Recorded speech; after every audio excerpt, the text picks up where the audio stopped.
सावधान।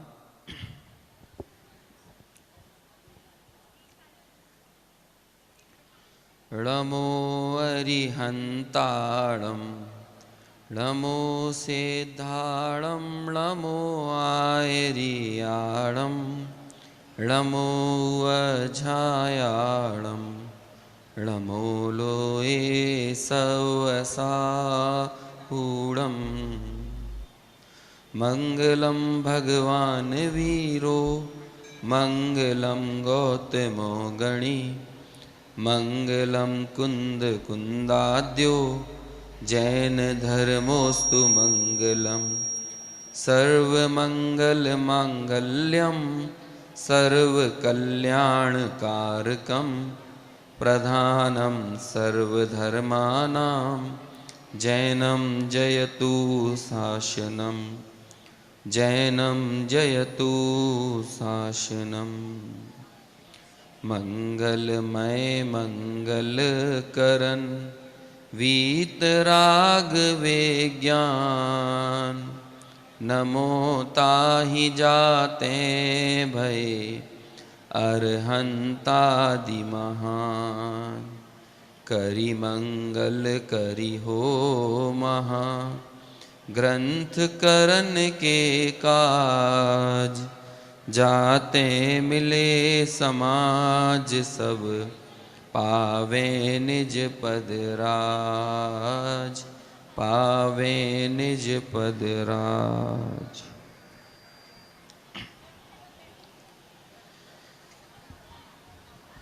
दीक्षांत समारोह के इस प्रसंग के द्वितीय दिन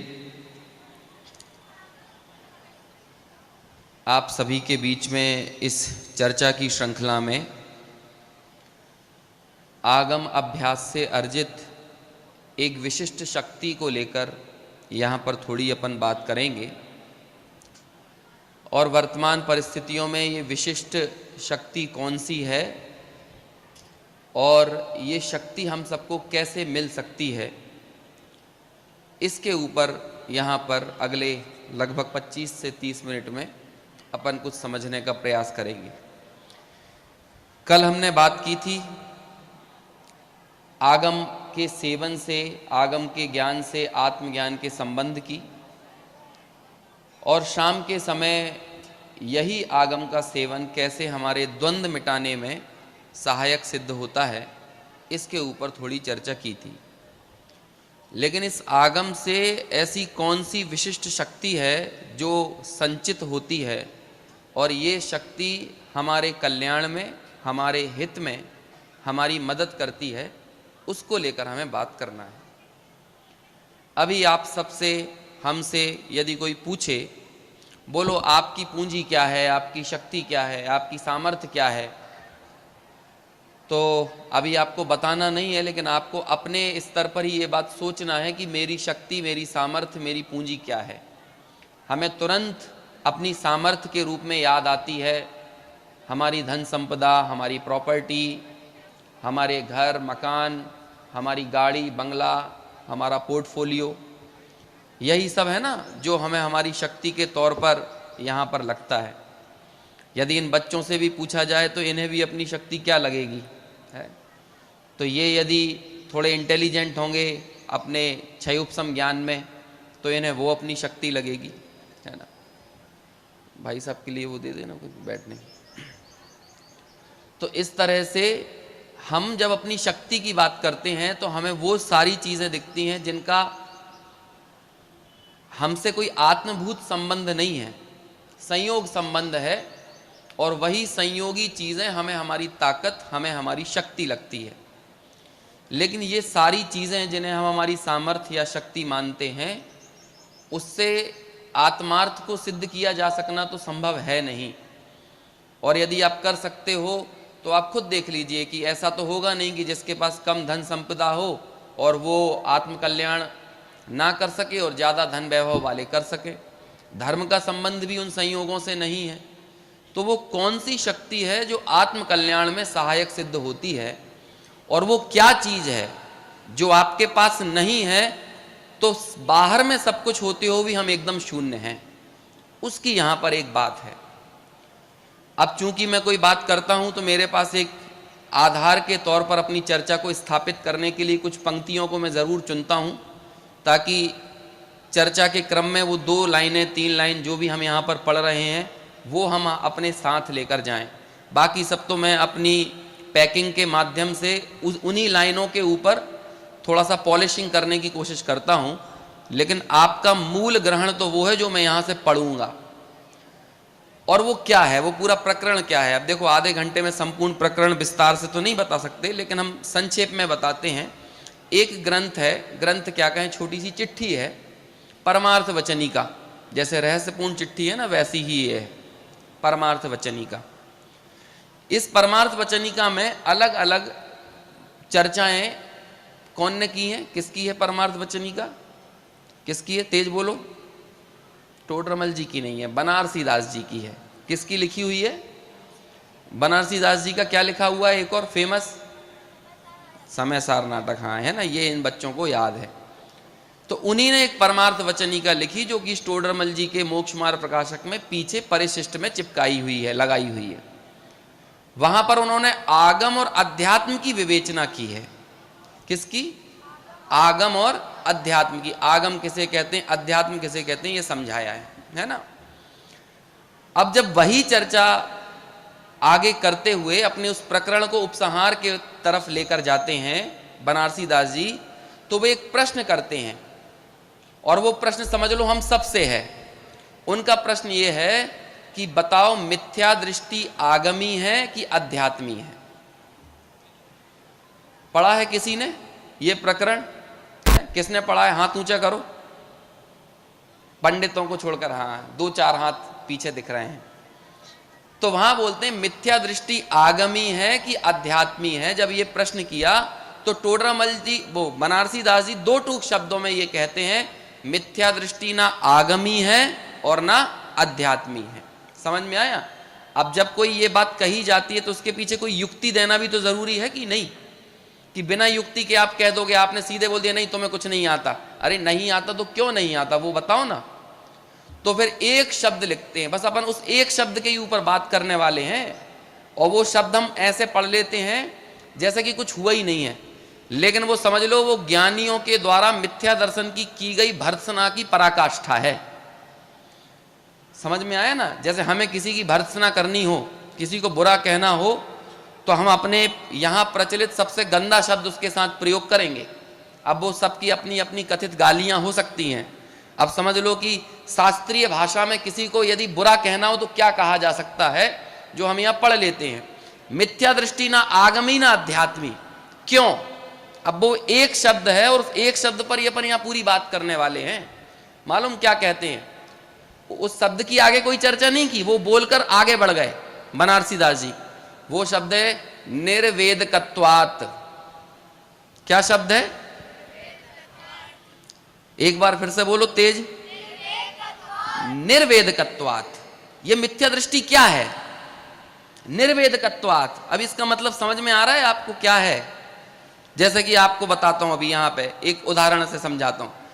इतनी पूरी सभा में 500-800 जितने लोग भी होंगे, इनमें सबसे अच्छे से वर्ड टू वर्ड चर्चा को कौन सुन रहा है? वर्ड टू वर्ड का सेंस ये है कि ऐसा कौन है आप लोगों में से जो मैं यहां जो बोलते जा रहा हूं उसे कॉमा फुल स्टॉप के साथ, उतार चढ़ाव, आरोह अवरोह के साथ जो सुना सकता है? कौन है ऐसा? बिल्कुल एक शब्द, एक कॉमा फुल स्टॉप भी नहीं हटना चाहिए, आरोह अवरोह भी बिल्कुल खंडित नहीं होना चाहिए। कौन है आगे से पीछे तक इसको कहने में समर्थ है? कोई? पक्का नहीं है कोई? है, लेकिन कोई चीज तो है। ये मोबाइल है। ये मोबाइल है कि नहीं? इससे यदि आप पूछोगे बाद में, ये चर्चा होने के बाद, तो ये पूरा फुल स्टॉप कॉमा के साथ सब बता देगा कि नहीं। अब मेरा आप सबसे ये प्रश्न है, ये मोबाइल आगमी है कि अध्यात्मी है? बताओ, है कोई आगमी या अध्यात्मी कुछ है? अब बोलो इसको क्या कहेंगे? क्यों नहीं है आगमी अध्यात्मी? निर्वेदकत्वात्। क्योंकि भले ये सब रिकॉर्ड कर रहा है, लेकिन इसे महसूस तो कुछ नहीं हो रहा ना, अनुभूत तो नहीं हो रहा। बस ठीक ऐसी ही बात है कि मिथ्या दृष्टि आगमी की अध्यात्मी, तो उत्तर क्या दिया है? निर्वेदकत्वात्, ना आगमी है ना क्या है, अध्यात्मी है, ना आगमी है ना अध्यात्मी है। आजकल एआई का जमाना आ गया है, समझ में आया ना। अभी जैसे मान के चलो द्वादशांग में कितने पद होते हैं? 12 तो अंग होते हैं ना। द्वादशांग के सभी पद मिलाओ तो लगभग 112 करोड़ कुछ होते हैं, है ना। और एक एक पद के अक्षर कितने होते हैं? 1634 करोड़ कुछ, है ना, इतने वो होते हैं। अब जिस तरह से ये एआई का डेवलपमेंट है, और जब आप इन दोनों को आपस में गुणा कर दोगे ना, 112 करोड़ इंटू 1634 करोड़, तो समथिंग 16 नील के आसपास अक्षर निकल के आएंगे। 16 नील तो कोई ऐसी बहुत अनलिमिटेड संख्या नहीं आ रही, संख्याती है वो। अब आप ये बताओ, आज के इस एआई में, गूगल के युग में, हम पूरा द्वादशांग भर सकते हैं कि नहीं? भरा जा सकता है, कोई बड़ी बात नहीं है, क्योंकि संख्यात है मामला। कोई असंख्यात वाला या अनंत तक तो जा नहीं रहा है। तो आप तो अभी जैसे कुछ शास्त्र हमने कंप्यूटर में फीड कर दिए, विकिपीडिया पर डाल दिए, या जहां जहां भी अपन फीड कर सकते थे कर दिए, ऐसे ही आप पूरी द्वादशांग भी कर सकते हो। लेकिन अब मुझे उत्तर दो, वो पूरा द्वादशांग जो एआई में फीड हो गया है, और आप एक प्रश्न करोगे, और ये होने वाला है आज से 2 साल बाद, यदि जिन किसी को भी लगता है हमको जीव समाज, गुण स्थान, मारणा स्थान, है ना, और कौन से गुण स्थान में कितनी बंध विच्युत्ति है, कितना बंधापसरण है, कैसा अनुभाग कांडक घात है, ये सब एआई बताएगा, 1 सेकंड के अंदर बताएगा। आपने पूछा 9वें गुण स्थान में कितनी कर्मों की बंध विच्युत्ति है, कैसा गुण संक्रमण हो रहा है, तो एआई फट फट फट फट फट उत्तर देने वाला है। अब आप मुझे बोलो, वो आगमी है कि अध्यात्मी है? क्यों नहीं है? ये हम सबको क्यों सिखाया गया है? ये गुण स्थान, मारणा स्थान, है ना, विभिन्न प्रकार की अनुभाग स्थान, कषाय स्थान, संक्लेश स्थान, विशुद्धि स्थान, ये क्यों सिखाए गए हैं? ये इसलिए सिखाए गए हैं ना कि एक आत्म तत्व को भूलने का परिणाम देखो कितना व्यापक है। इसलिए सिखाए गए थे ना, फील करने के लिए, कि याद करने के लिए। यदि आपके अंदर वो संचेतन नहीं है, जिस शक्ति की मैं बात कर रहा था ना, सुन लो हे जगत के जीवों, अमृत चंद्राचार्य की उद्घोषणा। अमृत चंद्राचार्य को मैं प्रतिनिधि बना रहा हूं, बाकी समस्त आचार्यों की उद्घोषणा। इस जगत के जीवों की यदि कुछ शक्ति है तो वो है संचेतना, संवेदना, बस यही उनकी शक्ति है। आप अपनी शक्ति का वर्णन इस बात से मत करो कि मेरी कितनी प्रॉपर्टी है, कितनी एकड़ जमीन है, और मेरे पोर्टफोलियो कैसा है, और मेरा क्या कैसा, इससे नहीं। मेरी शक्ति यदि कुछ है तो संचेतना है। और मैं अपने से नहीं बोल रहा हूं, मैंने कल शाम के समय जो अमृत चंद्राचार्य की टीका याद की थी ना, 86वीं गाथा की टीका, तो उसमें ये लाइन आई है कि सर्वज्ञ कथित अबाधित शाब्द प्रमाण में क्रीड़ा करने से पैदा हुई विशिष्ट संचेतन शक्ति, वो संचेतन शक्ति आपकी भावभूमि को ऐसा कोमल बनाती है, जहां पर यदि आगम उपदेश भीतर जाता है तो वो बाहर निकल कर आता है सम्यक दर्शन के रूप में।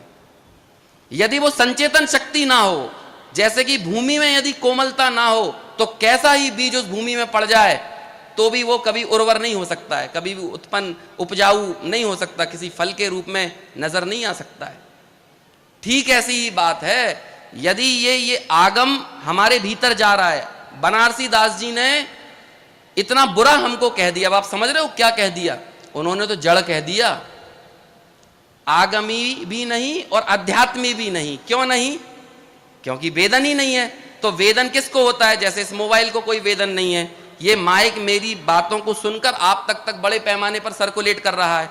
लेकिन आप बताओ, ये जो डोरियों के माध्यम से जो भी यहाँ पर सिस्टम लगाया हुआ है, तो इसमें जो मेरी आवाज जा रही है ना निकल कर इन वायरों के माध्यम से, और फिर अलग अलग स्पीकरों से आ रही है, बोलो उन वायरों ने कितना वेदन किया? जो वायर्स हैं, इस माइक ने कितना वेदन किया, और जो स्पीकर बाहर निकाल रहा है उसने कितना वेदन किया।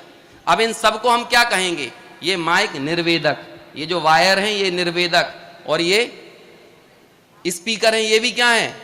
ये निर्वेदक। और जो लोग सुन रहे हैं वो क्या हैं?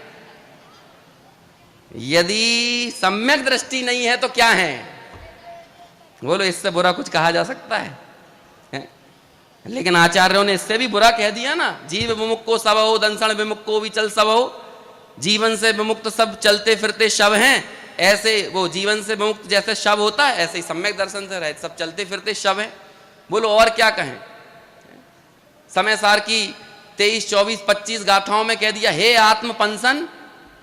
आत्मपंसन समझ रहे क्या हो गया, क्या कह दिया? अरे प्रति क्षण अपना घात करने वाले हे जगत के जीवों, ऐसा अमृत चंद्राचार्य कहते हैं। हे आत्मपंसन, निर्वेदकत्वात्, निर्वेदक है, और जिसके अंदर वो संचेतना है, संवेदना है, तो वो थोड़ी सी भी बात सुनेगा तो वो असरकारी होगी। देखो शब्दों में क्या है, शब्दों में खुद संचेतना नहीं है। ये जो शब्द निकल रहे हैं, ये भाषा वर्गणा का जो परिणमन हो रहा है, ये खुद अपना संवेदन कर सकते हैं। तो फिर संवेदन करने वाला कौन है? इसलिए तो कहा ना, द्रव्य श्रुत से भाव श्रुत तक पहुंचे तब मोह का क्षय हो। अकेले द्रव्य श्रुत तक ही रह जाए तो फिर मोह का क्षय कैसे हो? तो संचेतन करने वाला तत्व कौन है? कोई है, भाव श्रुत ज्ञान भीतर में है ना, और उस भाव श्रुत ज्ञान के लिए कहा है वो है संवेदन शक्ति। नहीं तो अपने कानों में कोई बात पड़ने की अलग अलग वजह हो सकती हैं, छुट्टियां हो सकती हैं, हॉलीडे हो सकते हैं, और भी अनेक अनेक, है ना। अभी अकेले घर पे रह के हम क्या करेंगे, तो चलो किसी कार्यक्रम में ही चलते हैं, बहुत सारी वजह हो सकती हैं। लेकिन यदि भीतर में ये संचेतन काम नहीं कर रहा है, समझ में आया, तो उसके लिए बनारसीदास जी कहते हैं वो ना आगमी है ना अध्यात्मी है। समझ में आया? आज हम इस आर्टिफिशियल इंटेलिजेंस से इतने घिर गए हैं, एक बात ध्यान रखना है, सतर्क हो जाना। आर्टिफिशियल इंटेलिजेंस जीवन में उतनी ही हो जितने में आपका इंटेलिजेंस आर्टिफिशियल ना हो जाए। समझ में आया कि नहीं? आपका ये हमारी बुद्धिमत्ता आर्टिफिशियल ना हो जाए, उतना आर्टिफिशियल इंटेलिजेंस को लेकर आओ। और वो हो रहा है, वो एआई तो हमारे जीवन में एकदम क्या कहें, रच पच गए हैं। अभी जो लोग नहीं रचे पचे वो आने वाले समय में रचने पचने वाले हैं। आजकल तो किसी को शुभ कामनाएं भी देना हो तो आपका मोबाइल खुद सुझा देता है। समझ में आया ना, कि इनको क्या लिख दो, तो बस वो लिख देता है, और वो ऑटोमेटिक, यहां से ना एहसास ट्रांसफर नहीं होते हैं, शब्द जरूर कहीं चले जाते हैं, लेकिन अनुभूतियां वहीं के वहीं रह जाती हैं। अब देखो एक नेचुरल सी बात है, जो व्यक्ति जिसके बीच में सबसे ज्यादा रहता है वो वैसा हो जाता है। ये फैक्ट बात है। समझ में आया कि नहीं?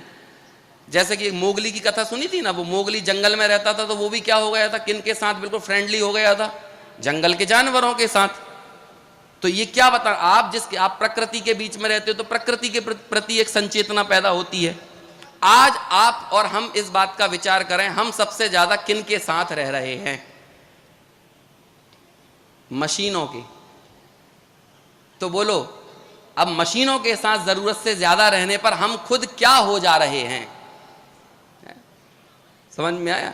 अभी क्या हुआ, अभी कुछ दिनों पहले आपने सुना होगा, एआई समिट में गलगोटिया यूनिवर्सिटी का नाम बहुत हाईलाइट हुआ सुना था ना कि नहीं?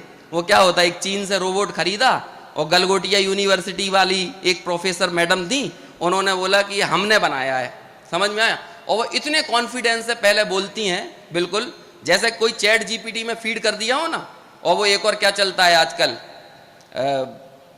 जेमिनी, है ना, जेमिनाई, है ना, उसमें चलता है ना। बिल्कुल इस तरह से वो भाषण दे रही है, हम हमारे बच्चों को ऐसे डेवलप करते हैं, है ना, ये खुद से ही इनोवेशन करते हैं, खुद से ही रोबोट डेवलप कर रहे हैं, फलाना ठिकाना। और फिर बाद में छींचा लेदर हो गई, जब पता चल गया ये तो चीन से 3 लाख रुपए में खरीदा, 2.5-3 लाख में खूब रोबोट मिल रहे हैं ऐसे। तो फिर बाद में वो जिस कॉन्फिडेंस से पहले अपनी यूनिवर्सिटी का महिमा मंडन कर रही थी, उसी कॉन्फिडेंस से अपने झूठ को भी डिफेंड कर रही थी।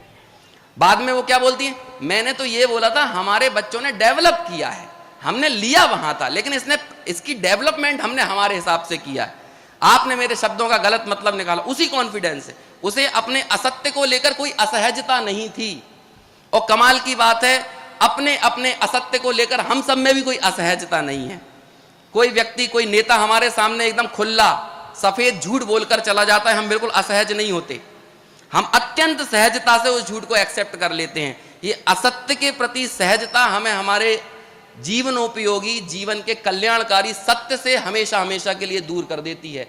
और जैसे इन मशीनों के लिए हर चीज एक डेटा है, ऐसे हमारे लिए भी हर चीज एक डेटा है। अभी डेटा हो गई ना, बोलो समय सार की कितनी गाथाएं याद हैं? 310। अब वो डेटा है, समझ में? गुणस्थान याद है, मारना है। हाँ, शुरुआती चरणों में डेटा याद कराया जाता है, लेकिन प्रोसेसिंग के लिए और एक चेतन की डेटा प्रोसेसिंग कैसी होना चाहिए? चेतन की डेटा प्रोसेसिंग स्वपर भेद विज्ञान के रूप में सामने आना चाहिए। अदरवाइज आपने क्या डेटा प्रोसेस किया? जैसे डेटा ये मोबाइल कर लेता है, जैसे कंप्यूटर कर लेता है, वैसे हम भी प्रोसेस कर लेते हैं। इतने गुण स्थान, इतने मारण स्थान, इतनी बंद विच्युति, इतने ऐसे संकलेश स्थान, ऐसा फलाना, ऐसा ढिकाना। तो ये तो डेटा प्रोसेस ये कंप्यूटर कर लेगा, मोबाइल कर लेगा, एआई कर लेगा। आपने क्या डेटा प्रोसेस किया? समझ में आया? वो बताई है, आचार्य कुंद ने बताया है 50 से 55 गाथाओं में। ये सब है, डेटा भी उन्होंने दिया है ना गुणस्थान, मार्गणा स्थान, ये सब पुद्गल के परिणाम हैं और ये मुझ में नहीं है, ये है हमारी डेटा प्रोसेसिंग। ये एक चेतन की डेटा प्रोसेसिंग है और सिर्फ डेटा का वर्णन कर रहा है, तो ये निर्वेदक की डेटा प्रोसेसिंग है, इस मोबाइल की, इस कंप्यूटर की डेटा प्रोसेसिंग। ये फर्क है। तो बोलो हम और आपकी सबसे बड़ी संचेतन शक्ति क्या है? भाई साहब, मसान वैराग्य भी नहीं रह गया है आज, ईमानदारी से विचार करो तो। क्यों? क्योंकि आप मरघट में जाकर भी वहां मोबाइल चालू है और मरघट में जाकर भी लोग फोन पे बोल रहे हैं बस पहुंचने वाले हैं, जब बस जल जाएंगे उसके बाद पहुंचने वाले हैं। मरघट में बैठ के वहां भी नहीं हो रहा है, वहां भी संचेतना नहीं है। हाँ, जो 14वां या 15वां श्लोक है ना स्टोपदेश का, कि वो बंदर जो है पेड़ के ऊपर बैठा है और पूरे जंगल में आग लगी हुई है, तो उसके लिए वो जलते हुए सारे लोग क्या हैं? डेटा हैं। अब वो शेर जल गया, अब वो पेड़ जल गया, अब वो गीदड़ जल गया और वो उछल रहा है, वो जल गया, वो जल गया, वो जल गया, वो सब क्या डेटा है उसके लिए। लेकिन उसे ये नहीं दिख रहा कि जहां ये आग लगी है वो पेड़ कहां पे है और वो उस पेड़ पर बैठा हुआ है। हमारे लिए सब डेटा है। अभी लग रहा है कि नहीं? अभी ईरान ने मिसाइल दुबई पर डाल दिया है, कतर पर डाल दिया है, ओमान पर डाल दिया है, अभी इजराइल में इतने लोग मर गए, ये सब हमारे लिए डेटा है। अरे भैया, तुम उसी पेड़ पर बैठे हो जहां ये मिसाइलें चल रही हैं।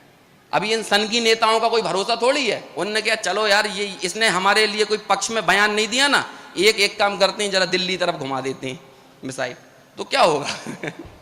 है? समझ में आया कि नहीं? बड़ी विडंबना और विसंवादपूर्ण स्थिति है भाई साहब। आने वाले समय में हो सकता है आप एआई से पूछोगे कि जलवायु परिवर्तन की समस्या का समाधान क्या है, तो वो क्या उत्तर देगा? उसके लिए हम सब लोग एक डेटा हैं, तो वो कहेगा सारे मनुष्यों को मार दो, जलवायु परिवर्तन की समस्या हल हो जाएगी। होगा कि नहीं? जैसे जैसे हम मनुष्य लोग भी इस तरह का बर्ताव करते हैं। जब कोरोना हुआ था तो कई लोगों ने ऐसी बातें की, जिन्हें कोरोना हो रहा है उन्हें निपटा दो। जब प्रारंभिक चरण में कोरोना था कि बाकी जनता बच जाएगी, क्योंकि जब तक वो बात अपने तक नहीं आती तब तक तो सब कुछ हमारे लिए डेटा है। और हमारे लिए वो डेटा की एनालिसिस कैसी होती है? एकदम निर्वेदक की तरह होती है। अभी ये सब जगह होता है कि नहीं? जैसे कि अपने से नीचे प्राणियों को कोई प्राणी मानने के लिए तैयार नहीं है, स्यूडो कॉन्शियसनेस बोलते हैं उसको, झूठी चेतनता। ये कई धर्म दर्शन ऐसे हैं ना, तो वो जानवरों को बोलते हैं स्यूडो कॉन्शियसनेस। क्या कहते हैं? आभासी चेतना है इनके अंदर, ये कुत्ता बिल्ली गधे घोड़े के अंदर, इसलिए इन्हें मारने से कुछ नहीं होता। उनके अंदर वो संचेतना नहीं है। देखो, एक संवेदन शक्ति में सारे गुण समाहित हैं। एक संवेदना में आस्तिक्य है, अनुकंपा है, संवेग है, निर्वेग है। एक संवेदना में अस्तित्व, क्या कहते हैं अपने, ये 12 भावनाएं हैं। एक संवेदना में 8 अंग हैं। आपके अंदर संवेदन शक्ति नहीं होगी ना, आप अपने अंदर क्या कहते हैं, निशंकित, निकांचित, उपगूहन, निर्विचिकित्सा आदि ये सारे अंग हैं, लाके बता दो। एक संवेदन शक्ति में सारी चीजें। उस संवेदन शक्ति की बात करते हैं कि आगम के निरंतर अभ्यास से वो संवेदन शक्ति पैदा होती है। और हम सबकी सबसे बड़ी चुनौती अब ये बन पड़ी है कि इन मशीनों के बीच में रहते हुए खुद को मशीन बनने से रोक लें। नहीं तो क्या होगा फिर बाद में? हमें हमारे इस ज्ञानाभ्यास के माध्यम से अपनी ही कमियां यदि दिखाई नहीं देंगी, तो जैसे ये मोबाइल यदि इन सब चीजों को पढ़ ले, इस मोबाइल में हम इस पेज का फोटो खींचें, तो बोलो उस मोबाइल ने जो फोटो लिया इस पेज का, तो उस मोबाइल को क्या फर्क पड़ा? ये इसका ग्रंथ का फोटो ले ले कि न्यूज़पेपर का ले ले या किसी और गंदे चित्र का फोटो ले ले, उसे कुछ फर्क पड़ता है? ऐसे ही हमारे यहाँ भी ऐसी सारी चीजें आ जाएंगी और वे सब एक धरातल पर आके और बाहर चली जाती हैं, लेकिन वो स्वपर भेद विज्ञान को पुष्ट नहीं कर रही हैं। इसका मतलब वो डेटा की सही प्रोसेसिंग हमारे द्वारा नहीं की जा रही है। और जब ऐसी स्थिति बनती है तब जाकर हमारे विद्वान हमारी भर्त्सना करते हैं, उस अज्ञान की उलाहना देते हैं और उस उलाहना के शब्द का नाम है निर्वेदकत्वात्। क्या है ये दुनिया ना क्या मिथ्या दृष्टि, ना आगमी, ना अध्यात्मी। क्यों? क्योंकि निर्वेदकत्वात्। समझ में आया? अभी हम और आपसे यदि प्रश्न किया जाए कि हमारी ताकत क्या, तो वो हमारे अंदर जितनी संवेदना है वो हमारी ताकत है। नहीं तो शब्द आपके कानों पर से गुजरेंगे, लेकिन वे शब्द कभी भी जैसे इस माइक से गुजरे, वायर से गुजरे और बाहर से आ गए, और कुछ ऐसी स्थिति हमारी होगी लेकिन वे भीतर तक गए नहीं, तो फिर क्या फर्क पड़ा? लिख दिया है कि जल जल ही जीवन है, जल है तो कल है, लेकिन उन शब्दों का क्या महत्व है यदि जब तक वो आपके भीतर ना जाए। ऐसे ये टोडरमल जी यहाँ पर लिखते हैं, अहो मुझे इन बातों की खबर ही नहीं। ये तो टोडरमल जी की आवाज है, लेकिन ये टोडरमल जी की आवाज हमारी आवाज कब बनेगी? ये तो टोडरमल जी की है ना। वो टोडरमल जी कहते हैं कि जब इस जीव ने सावधानी पूर्वक उपदेश का निर्धार किया तो अंदर से क्या आवाज निकली? अहो मुझे तो इन बातों की खबर ही नहीं, मैं तो भ्रम से भूलकर प्राप्त पर्याय में तन्मय हो रहा था। अब हमने ये पढ़ लिया, अब डेटा एनालिसिस हो रही है कि नहीं। वे इसके बाद वो हमारी योजनाओं के ऊपर सवाल खड़े कर रहे हैं। मैं भ्रम से भूलकर इस पर्याय में तन्मय हो रहा हूं, किंतु इस पर्याय की स्थिति तो थोड़े काल की है। अब मैं अपना सारा इन्वेस्टमेंट कहां दे रहा हूं जिसकी स्थिति थोड़े काल की है, और जो सदा सर्वदा रहने वाला तत्व है वहां तो मेरा इन्वेस्टमेंट ही नहीं है। तो जब ये रॉन्ग इन्वेस्टमेंट है और मैं रिटर्न चाह रहा हूं चैतन्य से, इन्वेस्टमेंट कर रहा हूं पर्याय में, असमान जाति पर्याय में, लेकिन रिटर्न कहां से चाहिए? रिटर्न चैतन्य से चाहिए, क्योंकि सुख को टटोला जा सकता है चेतन में, सुख को इसमें नहीं टटोला जा सकता, क्योंकि सुख इसका गुण नहीं है, सुख मेरा गुण है। अब आप बोलो इन्वेस्टमेंट कहां है? अडानी के शेयर में पैसा लगाकर अंबानी से पैसा लिया जा सकता है क्या? तो ऐसे यहां इन्वेस्टमेंट हो और चैतन्य से रिटर्न लिया जा सकता है क्या? इसका नाम मालूम क्या दिया अमृत चंद्राचार्य ने? पुरुषार्थ सिद्धि उपाय का प्रसिद्ध श्लोक है, विपरीत अभिनिवेश। ये शब्द सुना है? कितनों ने सुना है? बहुत लोगों ने सुना है। निर्वेदक होकर सुना है कि सचेतक होकर सुना है? विपरीत क्या होता है? इसका सरल अर्थ क्या होता है? विपरीत अभी रॉन्ग इन्वेस्टमेंट। इतनी सी बात है ना, तत्व को कुतत्व मानना या तत्व को सही तत्व, यथार्थ तत्व रूप से प्रतीति नहीं करना, यही रॉन्ग इन्वेस्टमेंट है। अब बोलो जब तक आपका ये रॉन्ग इन्वेस्टमेंट रहेगा तब तक मिथ्या दर्शन रहेगा। जहां ये इन्वेस्टमेंट सही जगह आ जाएगा तो वहां पर सम्यक दर्शन हो जाएगा। ये तत्वार्थ श्रद्धान की परिभाषा है कि विपरीत अभिनिवेश से रहित तत्वार्थ श्रद्धान वो सम्यक दर्शन का कारण है। लेकिन ये विपरीत अभिनिवेश रहित तत्वार्थ श्रद्धान होगा किसको? मोबाइल को, एआई को, कंप्यूटर को, किसको होगा? समझ में आया?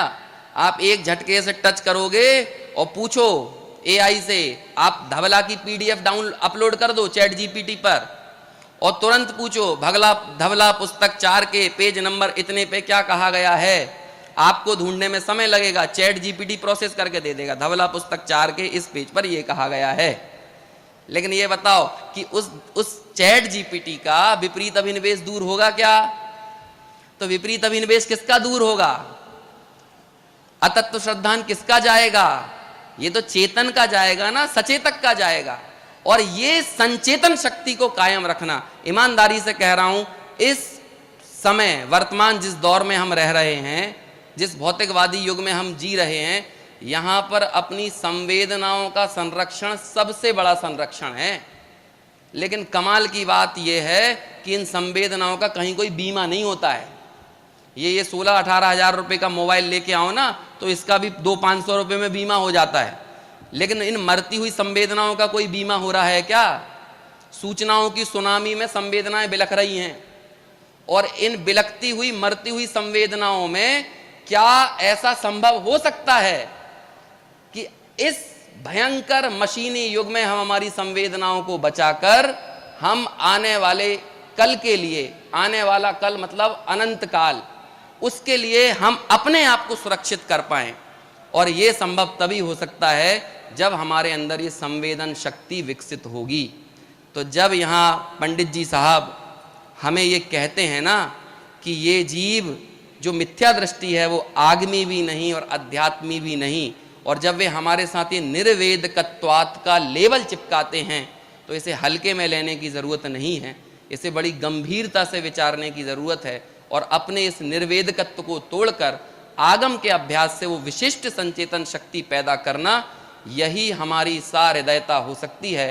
अदरवाइज हम भी एक मशीन या एक कुहृदय और क्या कहें जो असदाशय पुरुष जो होते हैं उनसे ज़्यादा और कोई बेहतर स्थिति में नहीं है। ऐसे इस आगम बल से आत्मबल की वृद्धि कर कर हम अपने कल्याण की ओर उन्मुख हों, इस भावना के साथ अभी यहीं विराम देते हैं।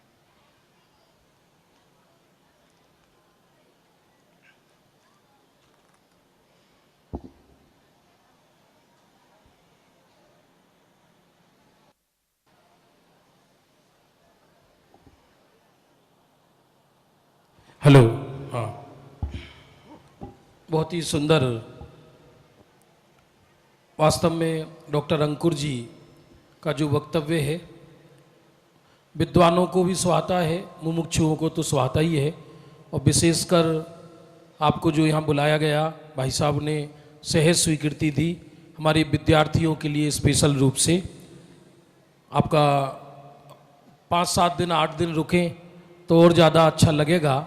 कभी कोई अष्टानिका में, वैसे अंकुर जी कभी मना करते नहीं मुमुक्षु आश्रम के लिए, बहुत ही विषय को मजा हुआ प्रस्तुत करते हैं।